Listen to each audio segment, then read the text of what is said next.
Jai Shri Ram students, welcome back again to the virtual lecture series of Design of Steel Structures. Okay, so last week we have completed our unit number 7, which was according to the purlin and beam. Okay, so we have studied the examples related to beam and also examples related to purlin. Okay, so now let's start our last lecture or last unit of lacing, tightening and column pieces. બરાબર. So આ જે chapter છે તમારું importantly છે only for theory. બરાબર. તો તમારે આ ચેપ્ટરમાંથી ઓનલી થિયરી જ પૂછાતી હોય છે. બરાબર. જે લેસિંગ છે અને કોને કહેવાય છે, બરાબર, એના ડિફરન્ટ ટાઈપ્સ શું છે, બેન્ડિંગ શું છે, ઓર સ્લેબ બેસિસ કઈ બેસિસ પર આપણે એને યુઝ કરતા હોય છે. ઓકે, સો જોઈએ હવે આજના લેક્ચરના first topic, that is lacing. Okay, so lacing જોતા પહેલા આપણે જોવું પડે કે લેસિંગ અને ટાઇપિંગ કે પછી સ્લેબ બેસિસ કે કોલમ બેસિસ આપણે કેમ માપવા પડતા હોય છે. ઓકે, સો જ્યારે તમે કોઈ પણ ટાઈપના કન્સ્ટ્રક્શનની વાત કરતા હો, બરાબર, તો જેમ કે આ આપણી કોલમ છે, રાઈટ, અને અહીંયા તો નીચે એનો બેઝ છે. સો આ કન્ડિશનમાં જો એને વર્ટિકલી જો એની હાઈટ વધારે હશે અને જો તમે એને કોઈ સપોર્ટ પ્રોવાઈડ કરેલો હોય છે તો શું થશે, તો નીચેથી પણ એનામાં ડિફોર્મેશન આવી શકે છે. એના સેન્ટર પોર્શનમાંથી પણ ડિફોર્મેશન આવી શકે અને એના vertical portion, that means any sides, બરાબર, એમાં પણ એના ડિફોર્મેશન આવી શકે છે. એને આપણે શું કરવું પડે, રેઝિસ્ટ કરવા માટે આપણે વિવિધ કોલમ ડિઝાઇન કરતા હોઈએ છીએ. built up column. Okay, so here built up column કોને કહેવાય, તો જ્યારે આપણે જે કોલમ આપણે રેડી કરેલો છે એને એક્સ્ટ્રા આપણે શું કરીએ છીએ, સ્ટીલ પ્રોવાઈડ કરતા હોય, બરાબર, એક્સ્ટ્રા આપણે એનામાં બિલ્ડિંગ કરતા હોય, બરાબર. સો એ કન્ડિશનમાં એ થઈ ગયો આપણો બિલ્ટ અપ કોલમ. ઓકે, સો એ બિલ્ટ અપ કોલમ માટે ફર્સ્ટલી આપણે લઈએ છીએ lacing.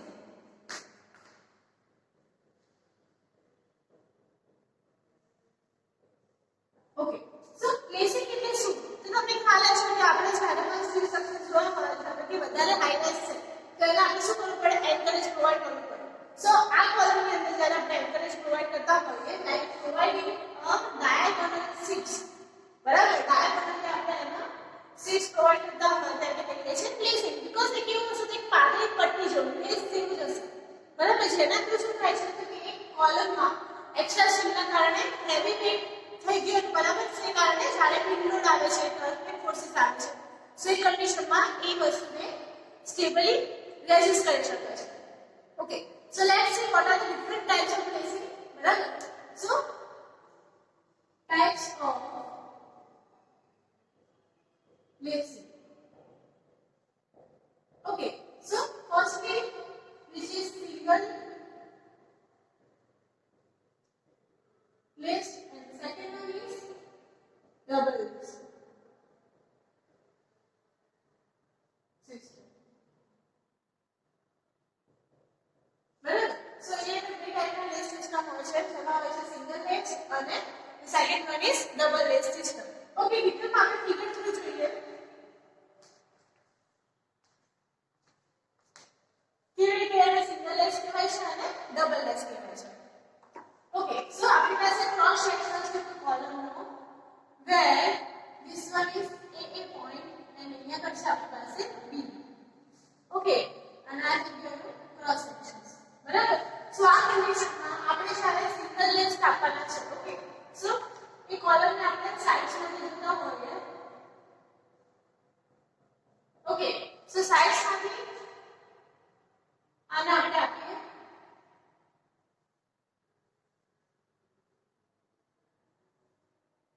Okay, so as I go to A side, that means single lace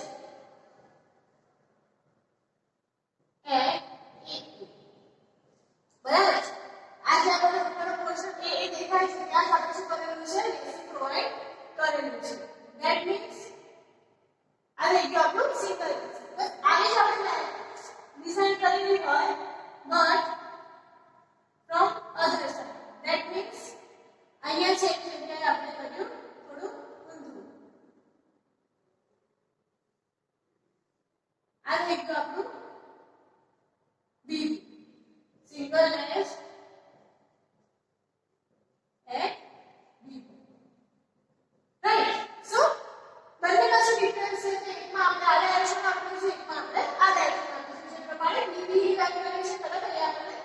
આવી રીતે મળે છે. ઓકે, હવે વાત કરીએ double lace. Okay, so double lace that means આપણે બંને બાજુ આપીએ છીએ. ધેટ મીન્સ કે a માં આપણે ખાલી એક જ બાજુના a માં આપ્યું, બરાબર? હવે આપણે જ્યારે બંને સાઈડ આપતા હોઈએ ત્યારે આ થઈ ગયું આપણું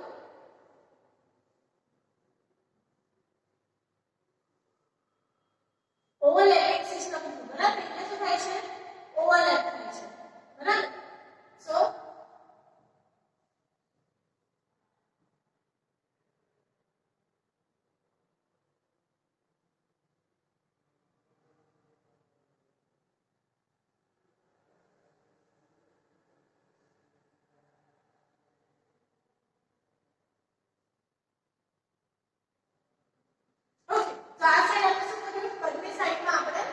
બેટિંગ પ્રોવાઈડ કરેલા જેમ કે આ એની આ સાઈડ પર છે અને એની આ સાઈડ પર છે. That means double lace at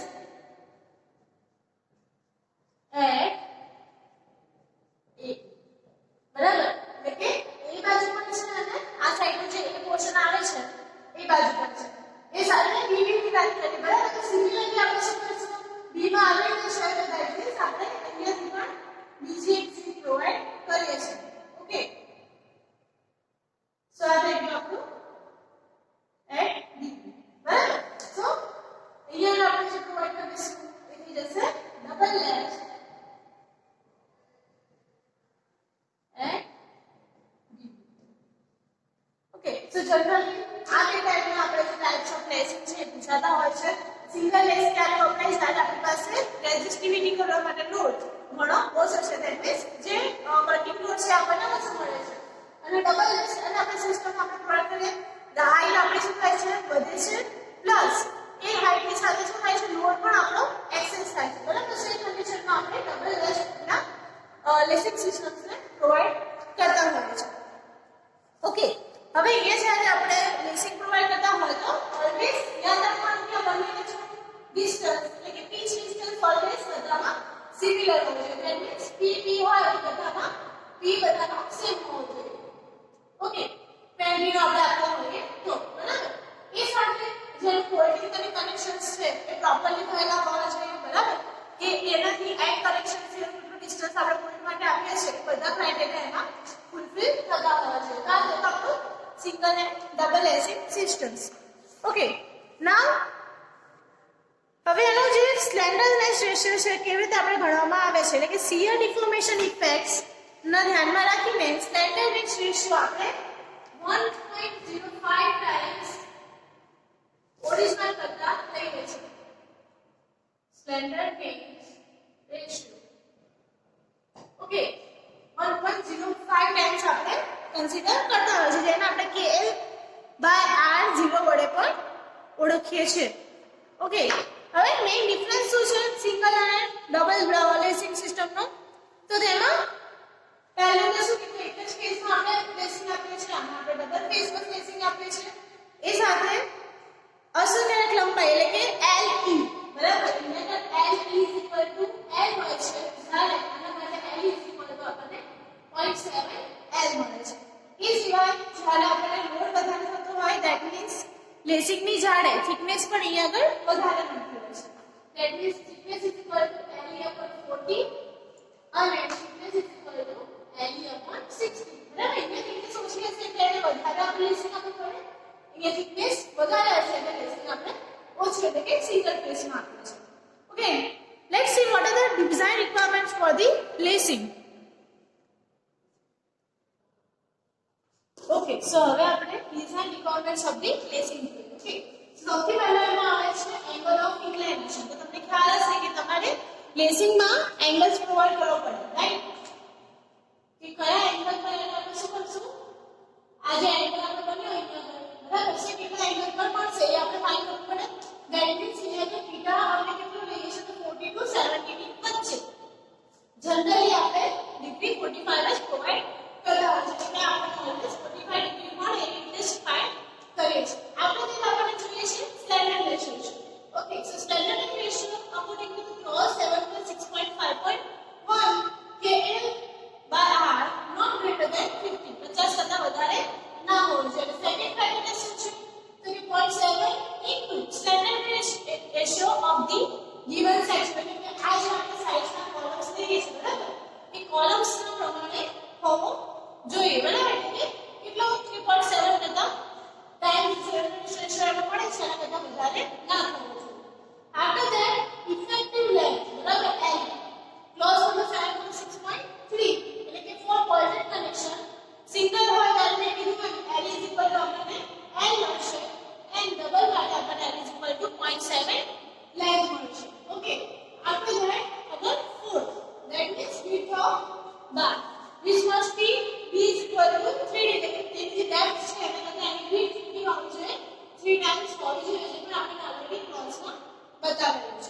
thickness of the lacing T કીધું એમ એટલે T must be greater than angle upon 40 and for dollar T must be greater than angle upon 60. હવે આગળ CHF ની વાત બરાબર કયા CHF આપણે લઈએ છે that means transfer CHF બરાબર જેને કહીએ છે VT. ઓકે સિંગલ માટે VT નું ઇક્વેશન છે F VT 2 sin અને ડબલ માટે છે F VT 4 sin. Check for compressive strength આપી છે આપણે that means PD B T into FC બરાબર. PD શું છે અહીં આગળ width into thickness બરાબર એટલે PD must be greater than F है तो હોવો જોઈએ તો જ આપણું સિસ્ટમ છે ઓકે થશે. આગળ check for the tensile strength એટલે કે PD આપણે ફાઇન્ડ કરવાનો છે. કેવી રીતે મળે છે PD 0.9 D minus B into T FE upon gamma m1 અથવા PD F5 into Ag upon gamma m0 બંનેમાંથી જે ઓછું હશે તે ઓરિજિનલ PD ની વેલ્યુ થશે. After that end connections આપણે આપવાના છે that means as in the end connections pointed to that is voltage conditions. તો number of poles જ્યારે condition A હોય એટલે કે સિંગલ તો F upon volt વેલ્યુ આપવાની બરાબર. તમે કઈ સાઈઝ પોલ લીધું છે એ આપણે ડિવાઇડેડ માં કરવાનું એટલે કે એમાં જે વોલ્ટ આપી છે કે M વેલ્યુ ના વોલ્ટ લઈએ છે બરાબર. પછી રેઝિસ્ટન્સ કેટલી મળે છે આપણને એ વેલ્યુ આપણે લખવાનું. Number of poles for the double section two times આપણે શું કરવાનું છે બીકોઝ આ સાઈડમાં છે અને આ સાઈડમાં છે એટલે આપણે શું કરવું પડે ડબલ કરવું પડે. After that the last one is overlap એટલે કે ફર્સ્ટ આપણે કન્ડિશન લેવાની 4 times lacing bar thickness. Okay lacing bar જે થિકનેસ છે એને કરતા 4 ટાઈમ્સ છે કે પછી થિકનેસ ઓફ ધ મેમ્બર એટલે કે જે પણ આપણે મેમ્બર લીધો એની શું થિકનેસ જાડાઈ આપણે લીધી છે કે આઈ સેક્શન લીધો છે બરાબર. સો આ જે ફ્લેટ વેટ છે બરાબર એની શું થિકનેસ હશે. બંનેમાંથી જે સ્મોલ એન્ડ હોય બરાબર એના કરતા નાનું ના હોવું જોઈએ. ઓકે મોટું હશે તો ચાલશે એના કરતા વેલ્યુ નાની ના થતી હોવી જોઈએ કારણ કે આપણે design requirements of the lacing. Okay હવે નેક્સ્ટ આપણે જોઈએ બેટનિંગ.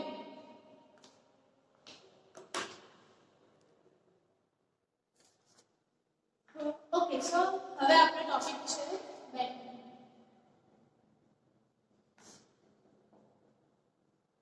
બરાબર. સો બેટનિંગ એટલે શું તો જ્યારે તમે લેસિંગ ની વાત કરતા હો તો ડાયગોનલી મેમ્બર છે.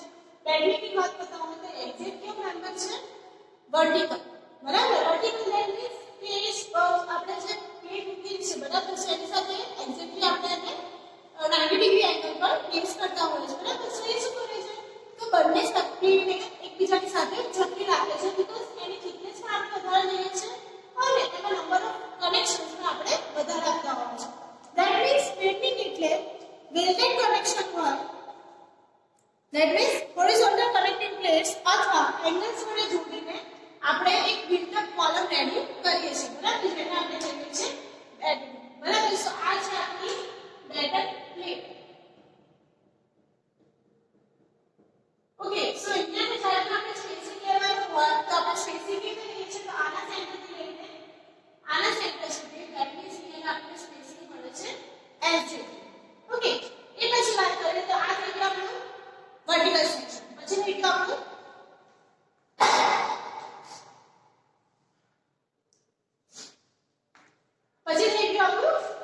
S આપણું ટોપ વ્યૂ બરાબર. સો ટોપ વ્યૂ માંથી જોતા હોય તો આપણને કનેક્શન અને આ બોલ્ટ કનેક્શન દેખાતા હશે બરાબર અને અહીંયા લો કનેક્શન છે. એ સિવાય આ આપણી ચેનલ્સ બરાબર અને બંને ચેનલ્સ વચ્ચેનું અહીંયાથી આટલા સુધીનું ડિસ્ટન્સ. ઓકે સો આ રીતે આપણી બેટનિંગ કેવી થાય છે એની સેક્શનલ ડ્રોઈંગ બરાબર.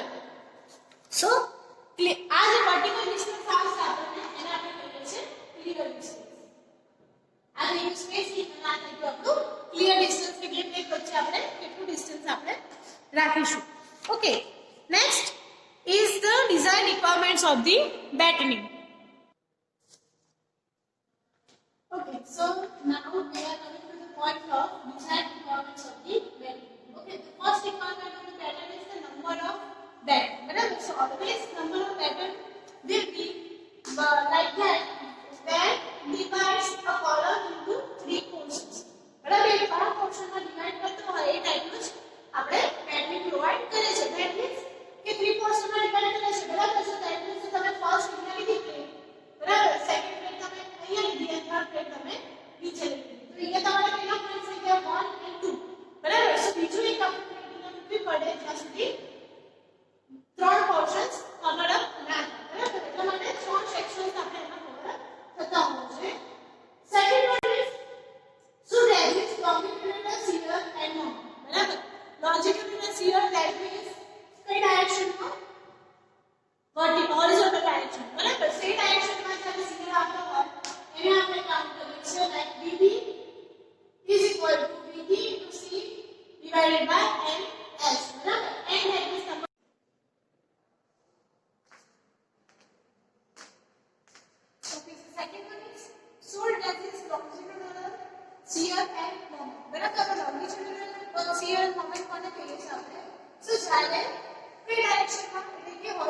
ડાયરેક્શનલ ફોર્સિસ લાગતો હોય અને એના રિલેટેડ મોમેન્ટ આવતી હોય બરાબર સો એ કન્ડિશનમાં આપણે જે ફોર્સિસ થાય છે એને આપણે VB તરીકે કન્સિડર કરીએ છીએ બરાબર જેને આપણે લોન્ગિટ્યુડિનલ શીયર તરીકે ઓળખીએ છીએ that means VB is divided by N into S where VB શું છે તો કે shear related to the original plate બરાબર અને after that C છે આપણું clear distance divided by N શું છે આપણું number of plates અને S છે આપણું spacing બરાબર એ સાથે આપણે મોમેન્ટમાં ફાઇન્ડ કરી શકીએ VB into C divided by 2N okay after that આપણને મળે છે સ્લેન્ડરનેસ રેશિયો તો સ્લેન્ડરનેસ રેશિયો કેવી મળે તો કે always 1.10 times original KL upon R જેટલો થવો જોઈએ બરાબર એટલે કે ઓરિજિનલ KL upon R ને આપણે શું કરવાનું છે KL upon R O બરાબર સ્પેસિંગ ઓફ પેટર્ન્સ આપણને જોઈએ છે એના ફિક્સિંગ ક્રાઇટેરિયા કયા છે તો C upon R minimum must be greater than 50 not greater than 50 R minimum greater than not equal to 0.7 into KL by R બરાબર આના કરતા વેલ્યુ વધવી ના જોઈએ અને આના કરતા વેલ્યુ વધવી ના જોઈએ અને બંનેમાંથી જે ઓછી હશે એ આપણું ઓરિજિનલ વેલ્યુ થશે થિકનેસ ઓફ ધી પેટર્ન આપણને જોઈએ છે T must be greater than LB upon B બરાબર 50 બરાબર LB શું છે તો કે ડિસ્ટન્સ એટલે length of the original pattern બરાબર છે સેન્ટર ટુ સેન્ટર પોઈન્ટ્સ થી ઓરિજિનલ જે લેન્થ આવે છે આપણે આગળ LB તરીકે લેતા હોય છે આપણે જાય ઇફેક્ટિવ ડેપ્થ જેને કહીએ છીએ DE બરાબર DE must be greater than 3/4 A for intermediate and DE must be greater than A for end diagram બરાબર એટલે કે વચ્ચેની ડાયગ્રામ હોય એના માટે આપણે 3/4 A લઈએ છીએ where A centroid of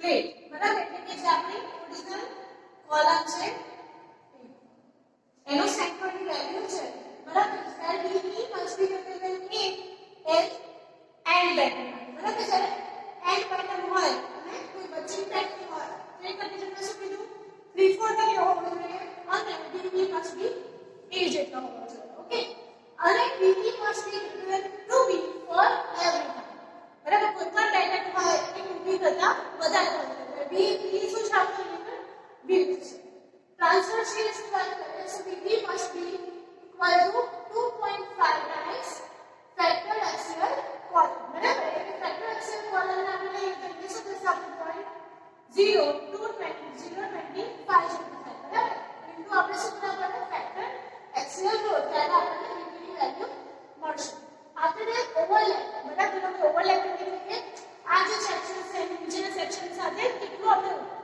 overlap કરતા હોઈએ છે that must be not greater than 4 times thickness બરાબર એના કરતા વધારે થતી હોવી ના જોઈએ તો અહીંયા આપણે એક ક્રાઇટેરિયા એના સેટિસ્ફાઈ થતા હોય તો આપણે પેટર્નની ડિઝાઇન આપણે કમ્પ્લીટ કરી શકતા હોય છે ઓકે સો આ તમારું પેટર્ન એટલે કે આપણે લેસિંગ જોયું પેટર્નિંગ જોયું okay so next topic is column basis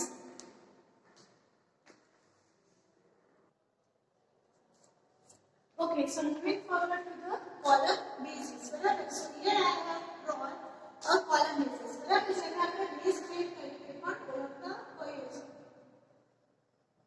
Column basis also known as base plate. તો કોને કહેવાય છે base plate? So જ્યારે આપણે કોઈ પણ column ને સપોર્ટ આપવાનો છે કોઈ પણ compound member સાથે એટલે કે જ્યારે આપણે steel sections plus concrete use કરતા હોઈએ ફાઉન્ડેશન ની અંદર બરાબર સો એ જ્યારે બેઝિસ માં આવે છે એટલે કે આપણે જ્યારે વર્ટિકલ પોર્શન જોઈએ છે એટલે આપણું ફાઉન્ડેશન છે બરાબર સો અહીંયા આપણે એની પાસે શું કરવું પડે કનેક્શન્સ પ્રોવાઇડ કરવા પડે બરાબર સો આ જે કનેક્શન અહીંયા પ્રોવાઇડ કરે છે એને કહેવાય છે બેઝ પ્લેટ અને આપણો જે પોર્શન હશે એ કેવો હશે કોન્ક્રીટ નો બરાબર સો ઇન ધેટ કેસીસ આપણે બેઝ પ્લેટ પ્રોવાઇડ કરે છે to support column and to provide resistivity against two different materials બરાબર એટલે કોન્ક્રીટ અલગ મટીરીયલ નું બનેલું છે સ્ટીલ અલગ મટીરીયલ ના બનેલા છે બરાબર સો એ બંને પ્લેટ ને બંને કમ્પાઉન્ડ મટીરીયલ્સ ને આપણે શું કરી શકીએ છીએ એક જ જગ્યાએ સારી રેઝિસ્ટિવિટી સાથે આપણે ગોઠવી શકીએ એટલા માટે આપણે બેઝ પ્લેટ નો યુઝ કરતા હોઈએ છીએ બેઝ પ્લેટ થી બીજું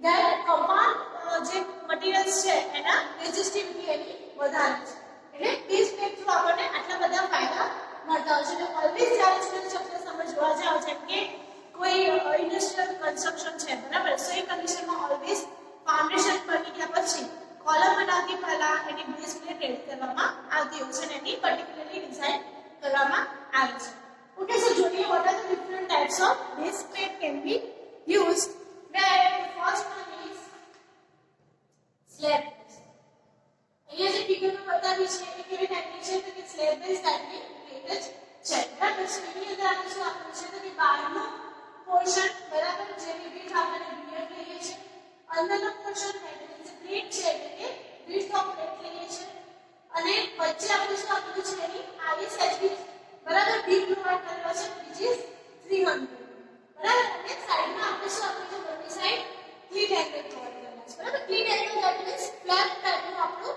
એંગલ બનતી હોય એ બરાબર એ આપણે પ્રોવાઇડ કરેલું છે અને અહીંયા આગળ આપેલા છે આપણે એન્કરેજ બોર્ડ તો કે જેનાથી આપણે કોન્ક્રીટની અંદર પ્રોપરલી એને ફિક્સિંગ કરી શકીએ એટલા માટે ઓકે સ્ટાર્ટ થઈ ગઈ એની બેઝ પ્લેટની design which is slab base okay હવે the next one is gusseted plate